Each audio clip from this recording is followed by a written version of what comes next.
শুরুতেই জানিয়ে দিব কেন শেষ হয় না সিরিয়ার লড়াই। এরপর রয়েছে পুতিনের সঙ্গে সরাসরি বৈঠক চান জেলেনস্কি। কেন শেষ হয় না সিরিয়ার লড়াই? ক্ষয়ক্ষতি ও হতাহতের দিক দিয়ে বিশ্বের অন্যতম বৃহৎ গৃহযুদ্ধ হল সিরিয়ার সংঘাত। এতে ৫ লক্ষাধিক মানুষ নিহত ও ১০০ কোটির বেশি বাস্তুচ্যুত হয়েছেন। ৫০ লাখ সিরীয় শরণার্থী হিসেবে বিদেশে আশ্রয় নিয়েছেন। জাতিসংঘের হিসেব এমনটা হলেও বাস্তবে এ সংখ্যা আরও ব্যাপক। বাশার আল আসাদ সরকারের পতনের পর এ সংঘাত শেষ হয়েছে বলে অনেকে ধারণা করলেও বাস্তব পরিস্থিতি তা বলছে না।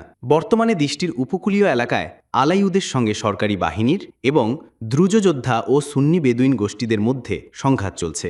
২০০০ সালের জুলাইয়ে সিরিয়ার প্রেসিডেন্ট হিসেবে দায়িত্ব নেন বাশার আল আসাদ। একই সময়ে তিনি বাথ পার্টির নেতা ও সামরিক বাহিনীর প্রধানের দায়িত্বও নেন। তবে তার শাসনের এক দশক পর ২০১১ সালে সিরিয়ার জনগণ গণতন্ত্রের দাবিতে আন্দোলনে মাঠে নামলে তিনি কঠোর দমন নীতি গ্রহণ করেন।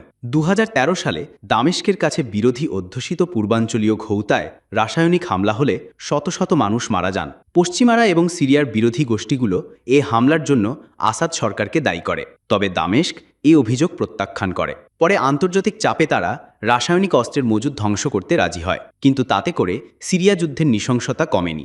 আরও রাসায়নিক হামলা হয়েছে পরবর্তী সময়। জাতিসংঘের একটি কমিশন সংঘাতে জড়িত সব পক্ষের বিরুদ্ধেই হত্যা, নির্যাতন ও ধর্ষণের মতো যুদ্ধাপরাধের অভিযোগ এনেছে। ২০১৫ সালে প্রায় পতনের দ্বারপ্রান্তে চলে যায় আসাদ সরকার। দেশের বড় অংশের উপরই তখন বাশার আল আসাদের কর্তৃত্ব ছিল না। তবে পরে রাশিয়ার সামরিক হস্তক্ষেপে পরিস্থিতি পাল্টে যায়। গুরুত্বপূর্ণ এলাকাগুলো আবার পুনরুদ্ধার করতে সক্ষম হন বাশার আল আসাদ।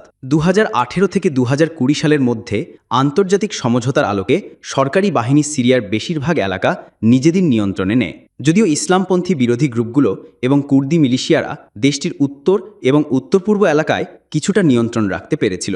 ওই সমঝোতা আসাদের অবস্থানকে শক্তিশালী করে এবং তিনি আরব কূটনৈতিক অঙ্গনে ফিরে আসেন। নিজের শাসনের তৃতীয় দশকে দেশের ভয়াবহ অর্থনৈতিক সংকট সত্ত্বেও মনে হচ্ছিল যে প্রেসিডেন্ট তার বড় চ্যালেঞ্জগুলো উতরে গেছেন।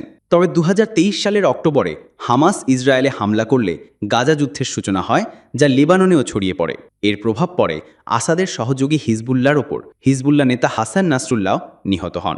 লেবাননে যেদিন যুদ্ধবিরতি কার্যকর হয় সেই দিনই বিস্ময়করভাবে হামলা করে দ্রুত আলেপ্পো দখল করে নেয় বিদ্রোহী গোষ্ঠী হায়াত তাহরির আল শামের নেতৃত্বাধীন বিরোধী গোষ্ঠী। তারা দ্রুত গতিতে এগিয়ে হামা এবং অন্যান্য শহর দখল করে নেয়। দক্ষিণাঞ্চলে তখনও সরকারি বাহিনীর নিয়ন্ত্রণ ছিল, কিন্তু আসাদের অবস্থান দ্রুতই নড়বড়ে হয়ে পড়ে, কারণ গুরুত্বপূর্ণ সহযোগী ইরান ও রাশিয়া তার সাহায্যে এসে আসতে পারছিল না। শেষ পর্যন্ত বিদ্রোহীরা দামেস্কে ঢুকে পড়ে এবং বিদ্রোহীদের সশস্ত্র অভিযানের মুখে বাশার আল আসাদ ব্যক্তিগত বিমানে করে দেশ ছাড়তে বাধ্য হন। বিশ্লেষকরা বলছেন এর মাধ্যমে সিরিয়ায় আসাদ পরিবারের ৫৩ বছরের শাসনামলের অবসান হল। এতে অনেকে দেশটিতে গৃহযুদ্ধের অবসান হবে, কিন্তু বাস্তবে তা হয়নি। পুতিনের সঙ্গে সরাসরি বৈঠক চান জেলেনস্কি।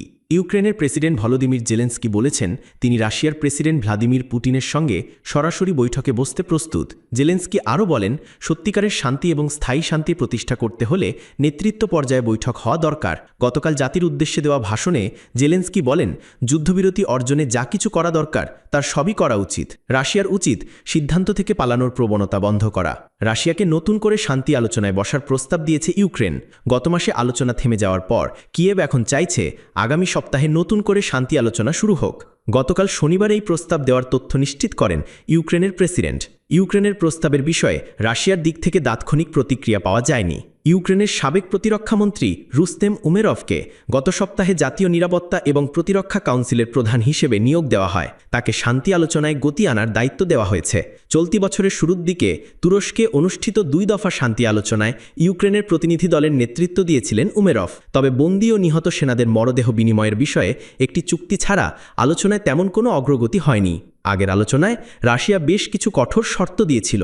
শর্তগুলোর মধ্যে অন্যতম ছিল ইউক্রেনের ৪টি দখলকৃত অঞ্চলকে রাশিয়ার অংশ হিসেবে মেনে নেওয়া এবং পশ্চিমা সামরিক সহায়তা প্রত্যাখ্যান করা। কিয়েভ এসব শর্ত মানেনি।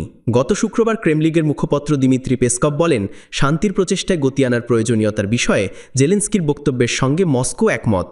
মস্কোর অবস্থানে এমন এক সময় পরিবর্তন এলো যখন মার্কিন প্রেসিডেন্ট ডোনাল্ড ট্রাম্প রাশিয়ার ওপর চাপ বাড়িয়েছেন।